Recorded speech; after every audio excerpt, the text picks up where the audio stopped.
Hey everyone, today I will show you how to link shorts to long YouTube videos, and here's how it is done. YouTube has introduced a related video feature for shorts, allowing users to click a button and watch a linked long-form video.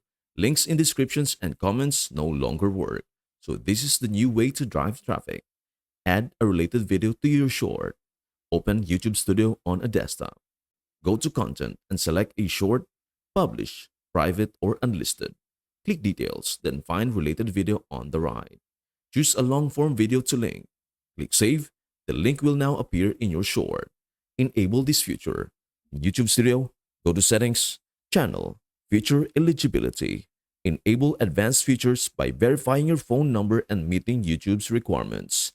And that's everything you need to know about how to link shorts to long YouTube videos. Before we end, may I humbly ask you a favor? Please do like, share, and subscribe to our channel.